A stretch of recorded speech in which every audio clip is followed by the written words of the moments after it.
In this video, I'm going to be talking about three important philosophers of the Enlightenment and the influential idea of the social contract theory. First guy I'm going to be talking about, Thomas Hobbes. Okay, he's an English philosopher, and interesting fact about him, he is the name inspiration for the character in Calvin and Hobbes. Thomas Hobbes was really influenced by the English Civil War. He lived through it, he saw how bad and how bloody it got, and he decided that really having a bad king would be a lot better than having a war or a revolution, because war and revolution is just so terrible. So to support this idea, he comes up with a situation called the state of nature. The state of nature is supposed to be the time before there is any king or government, and in the state of nature, Hobbes believes life is nasty, brutish, and short. Basically, everybody is just doing whatever they want and hurting each other and, stealing and eating each other because that's what they want to do. Because deep down, for Hobbes, people are jerks.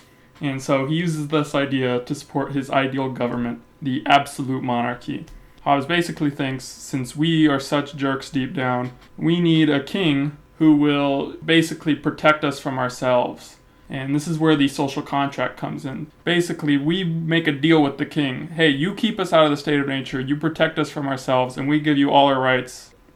Well, this is actually a revolutionary idea, strangely enough, because it implies that the king gets his right to rule from the people. And people used to think you got your right to rule from God, which basically meant you could never question the king, because, God's got his back. So this ends up influencing later more radical Enlightenment thinkers, such as John Locke. Okay, so John Locke is also an English philosopher. Interesting fact about him, he is the first philosopher of all time not to have a beard. I'm not sure if that's true. He might actually be the first male philosopher not to have a beard. He beats Spinoza by just like a couple months.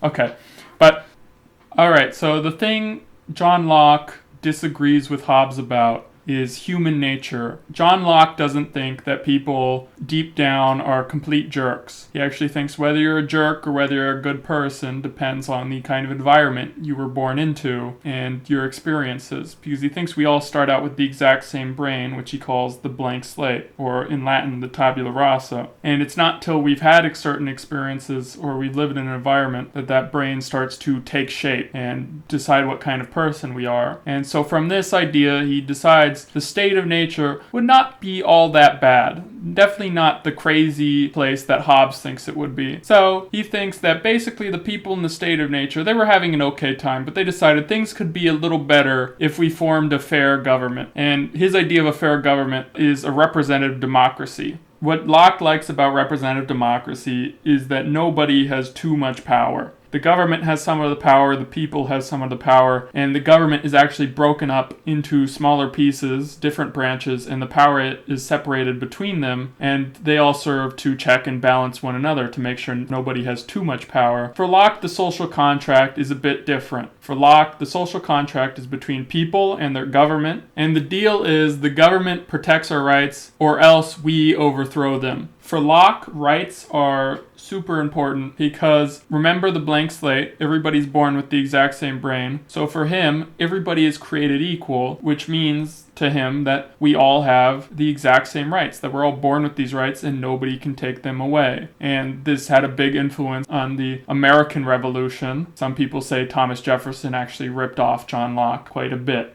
So John Locke's attitude towards revolution, that it's necessary sometimes. Like when you have a bad government, you have to overthrow it. Which seems far away from Thomas Hobbes, but it's not nearly as radical as this next guy, Jean-Jacques Rousseau. Okay, so Rousseau is a Swiss philosopher. Interesting fact about him, his hair is as soft as it looks. So one thing to note is that Rousseau is actually the first guy to use the term social contract. Locke and Hobbes never used the term, but we now use the term to describe their thinking because of the similarities between all three of them. The difference between Rousseau is that he disagrees with Locke and Hobbes about human nature. He actually thinks that people deep down are good, and that naturally people are creative and nice and kind to one another, except when you start putting them into societies, then they start becoming superficial jerks.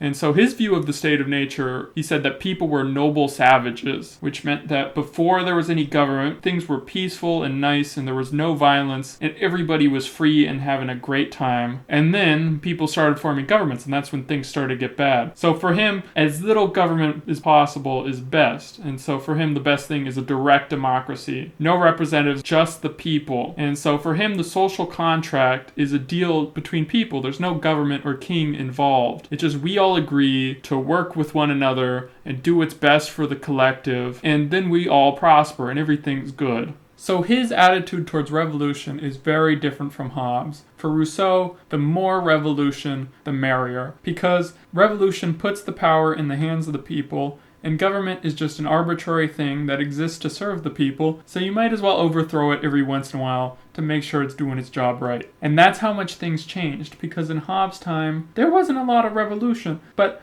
Rousseau, he lived to see the beginning of the American Revolution, which was followed by a lot more revolution. These three thinkers made the world a lot more revolutionary.